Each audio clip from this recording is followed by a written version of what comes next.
Hello class. तो आज हम लोग बात करने वाले हैं बायोकेमिकल रिएक्शंस के बारे में। ठीक है कि जो बॉडी टेलापर्ट्यूसिस है उसके अंदर कौन कौन सी बायोकेमिकल रिएक्शंस वहाँ पे होती हैं, कौन कौन नहीं होती हैं। तो अगर बायोकेमिकल रिएक्शंस की बात की जाए तो जो बॉडी टेलापर्ट्यूसिस होता है मोस्टली कह सकते हैं बायोकेमिकल रिएक्शंस इसके अंदर नेगेटिव रहती हैं, except oxidase and catalase. Oxidase and catalase ये पॉजिटिव रहेगा, लेकिन बाकी जितनी भी मोस्टली रूटीन बायोकेमिकल रिएक्शंस होंगी वो सारी कैसी रहेंगी, नेगेटिव रहेंगी। ठीक है, तो इसी कारण से इसको कहा क्या जाता है, बायोकेमिकल इनर्ट कहा जाता है। कारण क्या है, इसके अंदर बायोकेमिकल रिएक्शंस जो होती हैं वो ज़्यादातर मोस्टली नेगेटिव रहती हैं। ठीक है, तो चलिए एक एक रिएक्शंस के बारे में हम बात करते हैं। सबसे पहले ऑक्साइडेज पॉजिटिव। तो ऑक्साइडेज पॉजिटिव का मतलब क्या हो गया, जो ऑक्साइडेज टेस्ट होगा वो क्या रहेगा, ये पॉजिटिव रहेगा। ठीक है, तो ऑक्साइडेज टेस्ट क्या होता है, तो जो ऑक्साइडेज टेस्ट होता है ये क्या करता है, ये पता लगाता है कि जो बैक्टीरिया है, बैक्टीरिया में साइटोक्रोम सी ऑक्सीडेज एंजाइम वहाँ पे प्रेजेंट है कि नहीं है। ठीक है, तो जो बॉडी टेलापर्ट्यूसिस रहता है इसके अंदर ये एंजाइम्स प्रेजेंट होता है, इसीलिए कैसा है, ऑक्साइडेज पॉजिटिव होता है। अब पॉजिटिव रिएक्शंस में क्या होगा, जो रिएजेंट होगा, रिएजेंट का जो कलर होगा रैपिडली वहाँ पे चेंज होकर डार्क या फिर पर्पल ब्लू में चेंज हो जाता है। ठीक है, मेनली कॉन्सेप्ट यही इसका है कि जो रिएक्शन होंगी बैक्टीरिया की रेस्पिरेटरी इलेक्ट्रॉन ट्रांसपोर्ट चेन से रिलेटेड होंगी। ठीक है, तो इसीलिए क्या करेगा, मेनली पॉजिटिव रिएक्शन क्या करता है, वहाँ पे कलर को रैपिडली चेंज करता है। तो इसके अंदर क्या रहेगा, ऑक्साइडेज एंजाइम प्रेजेंट रहेगा। नेक्स्ट बात करते हैं कैटालेज पॉजिटिव की। अब जो कैटालेज एंजाइम रहता है ये क्या करता है, जो हाइड्रोजन पेरोक्साइड होगा उसको वाटर एंड ऑक्सीजन में कन्वर्ट कर देता है, उसको ब्रेक कर देगा पेरोक्साइड को, हाइड्रोजन पेरोक्साइड को। ठीक, और उसमें चेंज हो जाएगा वाटर प्लस ऑक्सीजन में। ठीक है, तो मेनली जब ये बैक्टीरिया क्या करेगा, वहाँ पे कॉलोनी रहेगी, जो बैक्टीरियल कॉलोनी रहेगी उसको हाइड्रोजन पेरोक्साइड के साथ मिलके जब उसको मिलाएंगे उसके साथ तो क्या होगा, वहाँ पे बबल्स का फॉर्मेशन होगा और वहाँ पे टेस्ट क्या माना जाएगा, पॉजिटिव माना जाएगा। ठीक है, तो जो बॉडी टेलापर्ट्यूसिस होगा उसमें कैटालेज एंजाइम प्रेजेंट रहेगा। ठीक है, इसीलिए इसको हम क्या कहते हैं, कैटालेज पॉजिटिव कहते हैं। ठीक है, नेक्स्ट है overall activity biochemically inert very few reactions. तो मैंने बताया भी था कि जो बायोकेमिकली इनर्ट का मतलब ये नहीं कि बैक्टीरिया मेटाबॉलिकली इनएक्टिव है, इसका मतलब होता है कि जो रूटीन लेबोरेटरी बायोकेमिकल टेस्ट होंगे उनमें बहुत कम रिएक्शंस काज करेगा। ठीक है, बहुत ही कम रिएक्शंस वहाँ पे होंगी। यानी कि जो बॉडी टेलापर्ट्यूसिस होगा वो बायोकेमिकल प्रोफाइल में बहुत ही लिमिटेड होता है। ठीक है, इसीलिए इसको आइडेंटिफिकेशन में केवल बायोकेमिकल टेस्ट पे ही डिपेंडेंट नहीं रहा जाता है। ठीक है, वहाँ पे क्योंकि बायोकेमिकल रिएक्शन में वो केवल 2 ही पॉजिटिव रहेंगे, बाकी नेगेटिव रहेंगे, तो वहाँ पे थोड़ा डिफ़िकल्ट हो सकता है आइडेंटिफिकेशन केवल बायोकेमिकल रिएक्शन के बेसिस पे। ठीक है, तो उसको देखने के लिए क्या करते हैं, उसके कल्चर कैरेक्टरिस्टिक्स ले लो, एंटीजेनिक स्ट्रक्चर्स हो गए, मालिकुलर टेस्ट हो गए, तो वो इनके लिए यूजफुल रहते हैं। ठीक,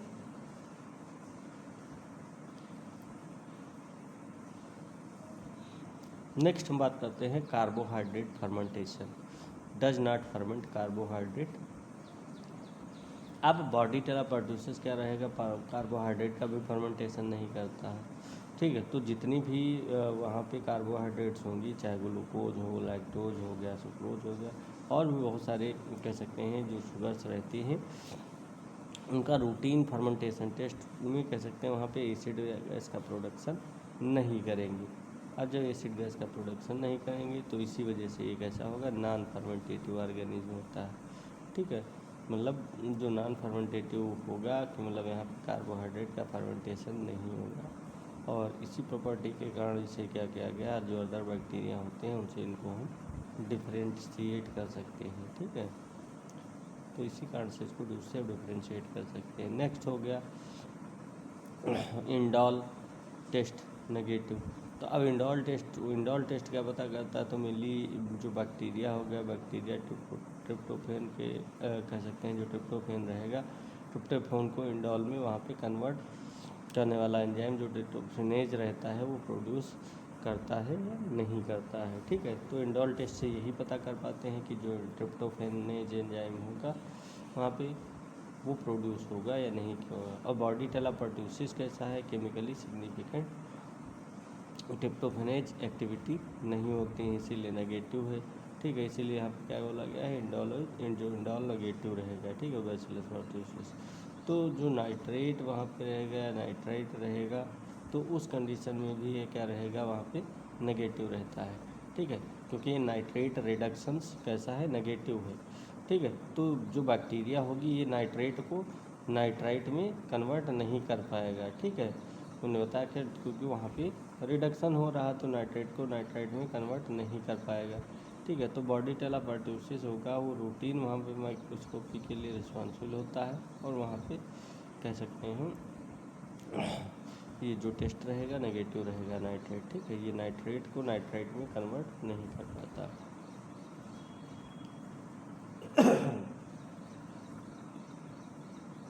नेक्स्ट हम लोग बात करते हैं यूरिएज टेस्ट के बारे में। Urease negative. अब यूरिएज एंजाइम रहेगा वो यूरिया को जो यूरिया रहता है यूरिया के ब्रेकडाउन के लिए रिस्पॉन्सिबल होगा। ठीक है, यूरिया को क्या करेगा, ब्रेकडाउन करके अमोनिया प्रोड्यूस करता है।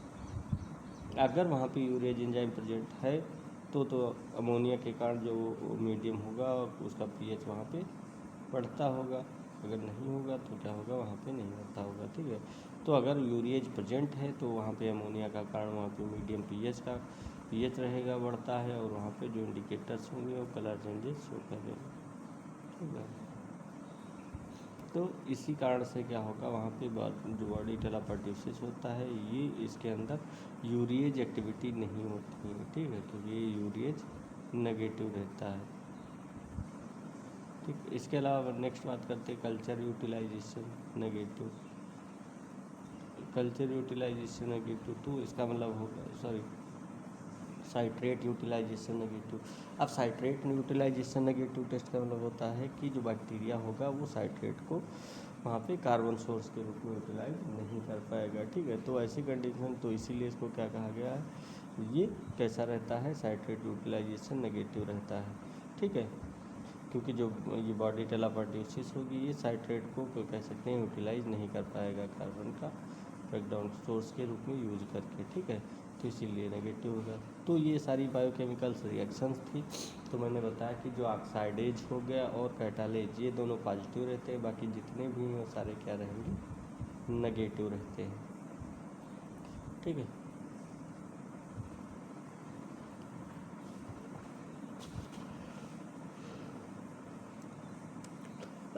नेक्स्ट हम लोग बात करते हैं वायरुलेंस फैक्टर के बारे में। कौन कौन से वायरुलेंस फैक्टर होते हैं जो बैक्टीरिया के अंदर प्रेजेंट रहेंगे और वहाँ पे रिस्पॉन्सिबल होंगे। तो जो वायरुलेंस फैक्टर, पहली बात होता क्या है, तो वायरुलेंस बैक्टीरिया की कह सकते हैं वो स्ट्रक्चर जो क्या करें, होस्ट के एंटर करे, जब होस्ट में इंटर करें, ठीक है, तो वहाँ पे अटैचमेंट के लिए, कॉलोनी फार्मेशन के लिए, उनको डैमेज करने के लिए या फिर इम्यून सिस्टम से बचने के लिए वहाँ पे हेल्प करते हैं। ठीक है, तो उस कंडीशन में क्या करेंगे, तो ये मेनली वायरुलेंस फैक्टर का एक फंक्शन होता है। अब जो बॉडी टेलापर्ट्यूसिस है, तो बॉडी टेलापर्ट्यूसिस भी इन्फेक्शन कहाँ काज करता है, रेस्पिरेटरी ट्रैक्ट में काज करता है। तो इसीलिए इसका पहला मेजर चैलेंज यही रहता है कि रेस्पिरेटरी ट्रैक्ट की जो एपिथेलियम है वहाँ पे अडेयर कैसे होना है। तो जो बैक्टीरिया होता है ये क्या करता है, अडेसिन रहता, अडेसिन वहाँ पे क्या करेगा, अडेसिन के लिए रिस्पॉन्सिबल होता है। तो अडेसिन का मतलब होता है जहाँ पे बैक्टीरिया अटैचमेंट के लिए रिस्पॉन्सिबल होगा। ठीक है, तो ये जो बैक्टीरिया के सरफेस मॉलिक्यूल्स होते हैं वो प्रेजेंट रहते हैं। ठीक है, मॉलिक्यूल ये क्या करेंगे, होस्ट की जो एपिथेलियल सेल्स रहेंगी उनसे वहाँ पे कह सकते हैं स्पेसिफिक रिसेप्टर से इंटरेक्ट करके बनते हैं। ठीक, तो इसे याद रखो कि जो बैक्टीरिया है, बैक्टीरिया सबसे पहले अडेयर करेगा, वहाँ पे अटैचमेंट करेगा, इसके बाद वहाँ पे क्या करेगा, कॉलोनी का फॉर्मेशन करेंगे। ठीक है, तो इसके बाद जब कॉलोनाइजेशन होगा तो फिर वहाँ पे जो टॉक्सिन्स मीडिएटेड डिजीज होंगी वो भी वहाँ पे काज होंगी। ठीक, तो ये बैक्टीरिया क्योंकि बैक्टीरिया जब अब बैक्टीरिया के अडेयरेंस के लिए कह सकते हैं कौन कौन से चीज़ें होती हैं, उसके अंदर क्या क्या प्रेजेंट है जो उनकी वहाँ पे अटैचमेंट के लिए रिस्पॉन्सिबल होगा, मतलब वहाँ पे बैक्टीरिया जो होस्ट सेल होगी उसके साथ कैसे अटैच करेगा। तो सबसे पहले FHA जिसको हम फिलामेंटस हीमोग्लूटिनिन कहते हैं, तो ये जो FHA है ये क्या करेगा, बाइंड्स सीलिया माइक्रोफोजेस। तो ये क्या करता है, जो FHA होता है ये बॉर्डिटेला परट्यूसिस का एक मेजर एडेसिन रहेगा, ठीक है। तो जो एडेसिन रहेगा तो बैक्टीरिया के सरफेस से जो एसोसिएटेड लार्ज प्रोटीन होते हैं और जो प्रोटीन रेस्पिरेटरी कह सकते हैं ट्रैक्ट रहेगा, वहाँ पे होस्ट सेल अटैचमेंट में एक इम्पॉर्टेंट रोल प्ले करती हैं, ठीक है। और इसके बाद वहाँ पे कह सकते हैं FHA। अब FHA का फंक्शन क्या होता है, तो FHA क्या करता है, जो बैक्टीरिया होगा बैक्टीरिया को रेस्पिरेटरी एपिथेलियल सेल्स पर्टिकुलरली जो सीलिएटेड सेल्स रहती हैं उनसे अटैच करने में हेल्प प्रोवाइड करता है। तो जो हमारा रेस्पिरेटरी ट्रैक्ट होगा वहाँ पे सीलिएटेड एपिथेलियम बहुत सारी रहती है, प्रेजेंट रहती हैं, तो इसीलिए वहाँ पे जो सरफेस है, सरफेस पे वहाँ पे जो सरफेस रहेगा, सरफेस पे वहाँ पे टिनी सीलिया प्रेजेंट रहेंगी, ठीक है। अब ये सीलिया क्या करेंगी, मेनली वैसे इनका फंक्शन क्या रहता है, म्यूकस को ट्रैप करें, वहाँ पे उसको एक्सपेल आउट करें, बाहर की तरफ उसको एक्सपेल आउट करें। लेकिन जो बॉर्डिटेला परट्यूसिस रहेगा यहाँ पे FHA के थ्रू वहाँ पे जो सीलिया होगा, सीलिया को एडेशन करने के लिए रिस्पॉन्सिबल होगा, ठीक है। तो ये FHA जो रहता है ये इसके थ्रू क्या करता है, जो बैक्टीरियल सेल है ये वहाँ पे जो होस्ट सेल होगी, होस्ट सेल से वहाँ पे अटैचमेंट के लिए रिस्पॉन्सिबल होगी। अब जब वहाँ पे अटैच हो जाएगी तो फिर आगे चल के क्या करेगी, कॉलोनी का फॉर्मेशन करेगी, ठीक है। और इसके अलावा जो FHA रहता है ये माइक्रोफेजेस के साथ भी इंटरेक्शन करता है, ठीक है, क्योंकि ये केवल एपिथेलियल सेल तक नहीं लिमिटेड होता है। ये क्या करता है, जो माइक्रोफेज रहते हैं माइक्रोफेज के साथ भी इंटरेक्शन करता है। और माइक्रोफेजेस क्या रहते हैं, माइक्रोफेजेस हमारे जो इनेट इम्यूनिटी रहती है, हमारा जो इनेट इम्यून सिस्टम रहता है उसकी सेल्स होती हैं, तो जो क्या करती हैं, जो माइक्रो ऑर्गेनिज्म होगा उसको पहले रिकॉग्नाइज करेंगी फिर किल करेंगी, ठीक है।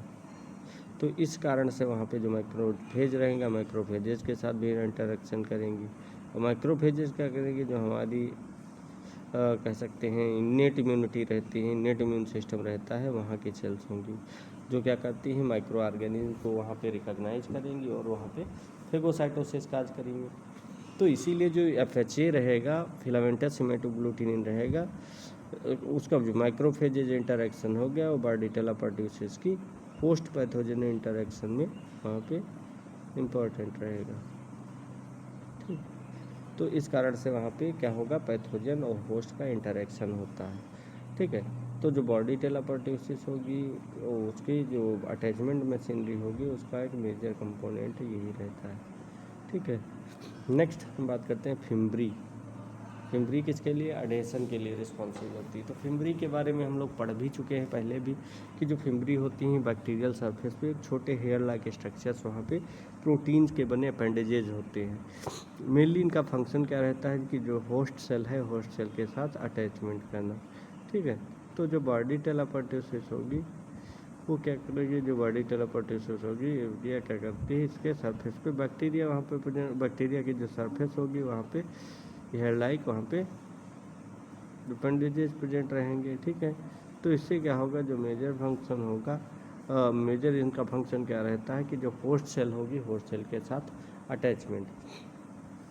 हाँ, बॉर्डिटेला परट्यूसिस क्या करता है, जो रेस्पिरेटरी एपिथेलियम होता है उस पर अटैचमेंट के लिए क्या करेगा, फिम्ब्री का यूज करेगा। और अगर वहाँ पे बैक्टीरिया रेस्पिरेटरी म्यूकोसा में प्रॉपरली अटैच नहीं कर पाएगा तो आसानी से म्यूकस के साथ वो रिमूव हो जाएगा, ठीक है। इफेक्टिव कर सकते हैं, कॉलोनाइजेशन नहीं कर पाएगा, ठीक है। जो और इन्फेक्शन स्टेबलाइजेशन नहीं करना भी डिफ़िकल्ट होगा, इसीलिए वहाँ पे फिम्ब्री जो रहेंगी वो अटैचमेंट के लिए रिस्पॉन्सिबल होंगी। जब अटैचमेंट हो जाएगा तो फिर वहाँ पे जो कॉलोनी रहेगी उसका फॉर्मेशन वहाँ पे हो जाता है। नेक्स्ट है प्रोटेक्टिन, ठीक है। पार्टैक्टिन क्या करता है, ये भी जो बॉडी टेला पार्ट्यूसिस रहेगा उसकी आउटर मेम्ब्रेन से एसोसिएटेड होता है, एक इम्पॉर्टेंट एडेसिन प्रोटीन रहेगी, ठीक है। इसके उसमें मेनली जो पैक्टिन जो पार्टैक्टिन रहता है ये पार्ट्यूसिस प्लस अटैचमेंट दोनों के लिए रिस्पॉन्सिबल होता है, ठीक है। तो यहाँ पे अटैचमेंट मेनली क्या रहेगा, जो पार्टैक्टिन होगा ये बैक्टीरिया को पोस्ट रेस्पिरेटरी एपिथेलियल से अटैच रहने में हेल्प प्रोवाइड करता है, ठीक है। मतलब जो बॉडी टेला पार्ट्यूसिस होगा उसको रेस्पिरेटरी ट्रैक्ट में वहाँ पे कॉलोनी मेंटेन करने के लिए रिस्पॉन्सिबल होगा, उसके कंट्रीब्यूशन में ये भी एक इम्पॉर्टेंट रोल प्ले करता है। नेक्स्ट है वैक्सीन एंटीजेंस। अब वैक्सीन एंटीजेंस क्या होता है, वैक्सीन एंटीजेंस मेनली जो पार्टैक्टिन था वो केवल कह सकते हैं वैक्सीन फैक्टर्स वायलेंस फैक्टर थे, हाँ तो वायलेंस फैक्टर थे, ठीक है। पर जो वे वैक्सीन एंटीजन रहता है ये मेनली क्या करता है, वहाँ पे एंटीजन कह सकते हैं ये जो पार्ट्यूसिस वैक्सीन एंटीजन में इसको शामिल किया गया, लेकिन मेनली इसका इम्पॉर्टेंट अगर देखा जाए क्या रहेगा तो एडेशन के लिए प्लस वैक्सीन एंटीजन के लिए भी रिस्पॉन्सिबल होता है, ठीक है। तो मेनली इसमें कारण क्या होगा, जो एंटीजन रहेगा, ठीक है, वो रिस्पॉन्सिबल होता है। एंटीजन क्या होता है, एक ऐसा माइक्रोबियल कंपोनेंट होता है जो क्या करेगा, वहाँ पे जो बैक्टीरिया रहेगी बैक्टीरिया वहाँ पे रिकॉग्नाइज करेगा उस सिस्टम को, ठीक है, होस्ट के इम्यून सिस्टम को वहाँ पे रिकॉग्नाइज करेगा और उसके अगेंस्ट वहाँ पे एंटीबॉडी ओके रिस्पांस को वहाँ पे डेवलप कर सकता है। तो इसीलिए जो पार्टैक्टिन होता है पार्ट्यूसिस वैक्सीन एंटीजेनेसिस में भी हेल्प करता है, ठीक है। तो मेनली होता क्या है, जो पार्टैक्टिन है ये क्या करेगा, जो पार्ट्यूसिस वैक्सीन एंटीजेंस होता है उसमें इसको रखा गया है, मोस्टली जब एसेलुलर पार्ट्यूसिस वैक्सीन के कॉन्टेक्स्ट में हो, ठीक है। तो जो पैक्टिन रहे जो पार्टैक्टिन रहता है इससे मेजर दो कारण दो चीज़ें रहती हैं, एक तो एडेशन के लिए रिस्पॉन्सिबल होता है, दूसरा वैक्सीन एंटीजन के लिए रिस्पॉन्सिबल होता है, ठीक है। नेक्स्ट है ए ग्लूटिनोजेंस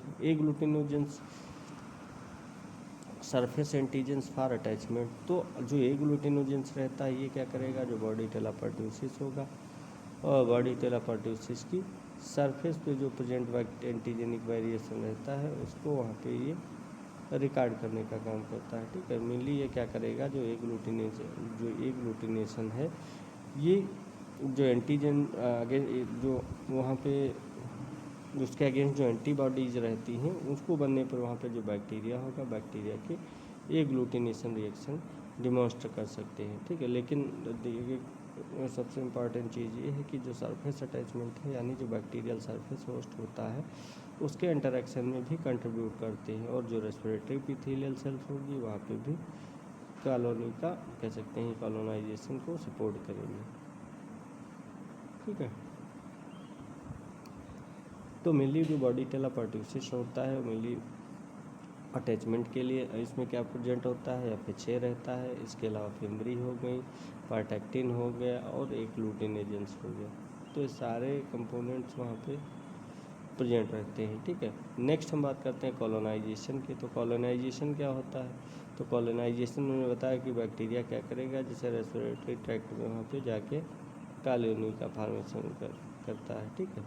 तो वहाँ पे क्या करेगा, कॉलोनी का फॉर्मेशन कर सकता है, ठीक है। बाकी जो वायरुलेंस फैक्टर हो गए तो इसके बाद जो टॉक्सिन्स और जो अदर बैक्टीरियल फैक्टर्स हो गए वो भी होस्ट सेल को डैमेज करने के लिए रिस्पॉन्सिबल होते हैं, ठीक है।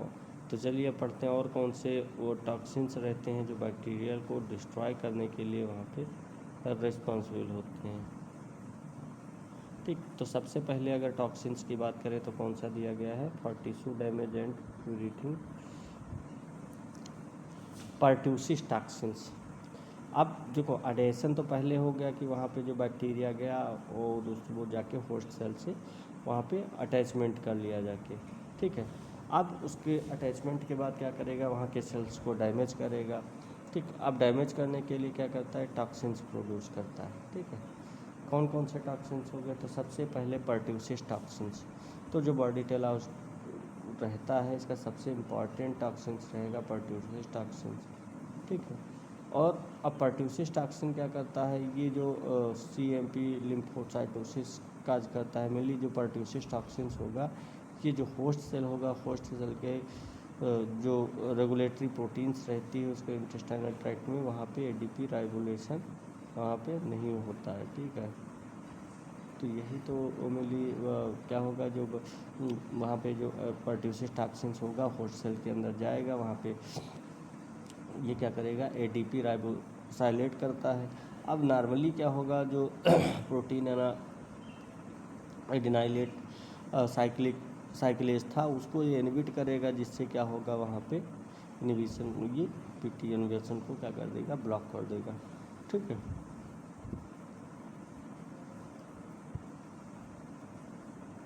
मतलब जो पर्ट्यूसिस टॉक्सिन्स होगा, ये क्या होगा, उनके अंदर ये इन्वेशन होगा और वहाँ पे CMP जो रहता है वो इंक्रीज होगा। तो ये इंटरेक्ट जो CMP है, इसका इफेक्ट केवल सेल टाइप पर होता है। ठीक है, नेक्स्ट है लिम्फोसाइटोसिस।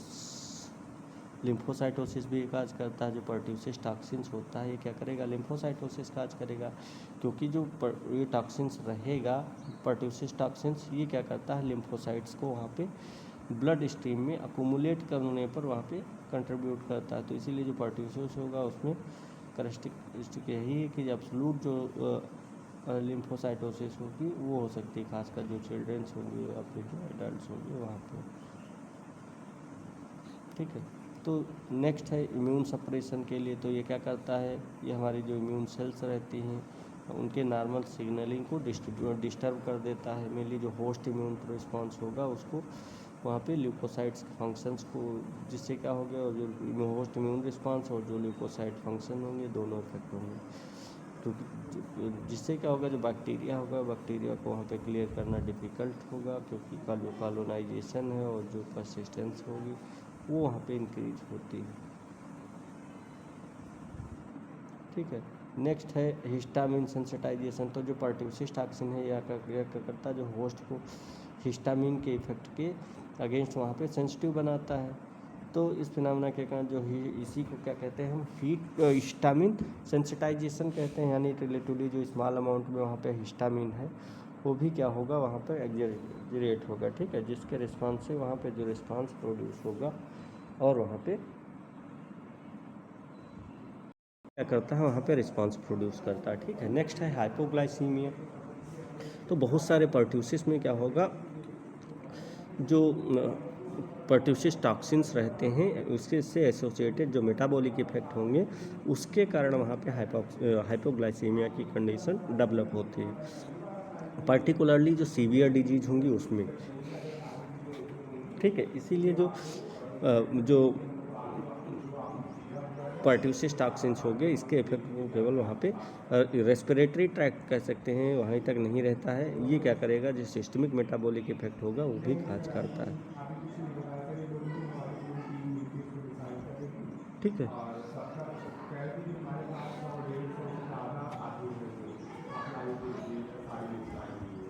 नेक्स्ट है एडिनाइलेट कैटालेज टॉक्सिन्स। ठीक है, जिसको ACT साइड फार्म में कहते हैं। ये भी क्या करता, अब जो पर्ट्यूसिस टॉक्सिन्स था उसके उसी तरह इसमें भी क्या होगा, जो एडिनाइलेट साइक्लेज टॉक्सिन्स रहता है ये भी क्या करेगा, CMP को इंक्रीज करता है। ये टॉक्सिन्स मेनली क्या करेगा, वहाँ पे जो फेगोसाइटिक सेल्स होती हैं, जैसे हमारी न्यूट्रोफिल्स हो गई, माइक्रोफेजेज हो गई, उन पे एक्ट करता है। ठीक है, तो जो मैंने बताया ये क्या करेगा, डायरेक्टली वहाँ पे फेगोसाइट्स के अंदर वहाँ पे एडिनाइलेट जो साइक्लेज एक्टिविटी होगी उसको इंक्रीज कर देगा, जिससे जो इंट्रासेलुलर CMP रहेगा वो बहुत ज़्यादा हाई हो जाएगा। अब जब हाई हो जाएगा तो ये क्या करेगा, वहाँ पे जो फेगोसाइट्स के जो नॉर्मल फंक्शंस होते हैं उनको ये डिस्टर्ब कर देता है। ठीक है, इसके अलावा ब्लॉक कीमोटैक्सिस एंड फेगोसाइटोसिस। तो मैंने इसके अलावा जो कीमोटॉक्सिस होता है इसको भी ब्लॉक करता है, क्योंकि जो इन्फेक्शन साइट से वहाँ पे निकलने वाले केमिकल्स होंगे उनको क्या करते हैं, जो हमारी न्यूट्रोफिल्स होती हैं, मैक्रोफेजेज होती हैं, उनको फॉलो करती हैं, जिससे कि उनके उस लोकेशन तक वो पहुँच सकें। लेकिन जब जो ये रहता है एडिनाइलेट साइक्लेज टॉक्सिन्स रहेगा, ये क्या करेगा वहाँ पे इस प्रोसेस को वहाँ पे ब्लॉक कर देता है। अब जब इस प्रोसेस को ही ब्लॉक कर देगा तब जो वहाँ पे बैक्टीरिया होंगे लेकिन वो वहाँ पे एफिशिएंटली जो साइट रहेगी वहाँ तक वो पहुँचेंगी ही नहीं, ठीक है, क्योंकि पहले से ही ब्लॉक कर दिया है, ठीक है। इसके अलावा ब्लॉक फेगोसाइटोसिस को ब्लॉक करता है, क्योंकि जो फेगोसाइट्स इन्फेक्शन होगा वो जब वहाँ पे साइट तक पहुँच भी जाएंगी तो क्या होगा, वहाँ पे जो फेगोसाइटिक एबिलिटी रहती है वो इम्पेयर्ड हो जाती है, ठीक है, यानी कि जो रिकॉग्नाइजेशन या अप्रोच रहेगा, एंगल्फमेंट रहेगा, और उस कारण से वहाँ पे किलिंग होगी, ठीक है। तो इस प्रोसेस जो प्रोटेक्टिव प्रोसेस होगा इसकी जो एफिशिएंसी रहती है वो वहाँ पे रिड्यूस हो जाती है, ठीक है। अब जब एफिशिएंसी रिड्यूस हो जाएगी तो वहाँ पे फेगोसाइटोसिस भी रिड्यूस हो जाएगी और बैक्टीरिया वहाँ पे सर्वाइव कर जाएगा, क्योंकि मैंने बताया था जो एडिनाइलेट साइक्लेज टॉक्सिन्स रहेगा ये क्या करता है, जो CMP रहेगा उसको वहाँ पे इंक्रीज कर देगा उसके फॉर्मेशन को, और जब इंक्रीज करेगा फेगोसाइट्स में तो उसकी वजह से वहाँ पे जो कीमोटैक्सिस मूवमेंट होगा और जो वहाँ पे फेगोसाइटोसिस होगा ये दोनों वहाँ पे ब्लॉक हो जाएंगे। अब ये दोनों जो ब्लॉक हो जाएंगे तो वहाँ पे बैक्टीरिया आसानी से सर्वाइव कर सकता है, ठीक। नेक्स्ट है ट्रैकियल साइटोटॉक्सिन्स, किल्स सीलिएटेड सेल्स का।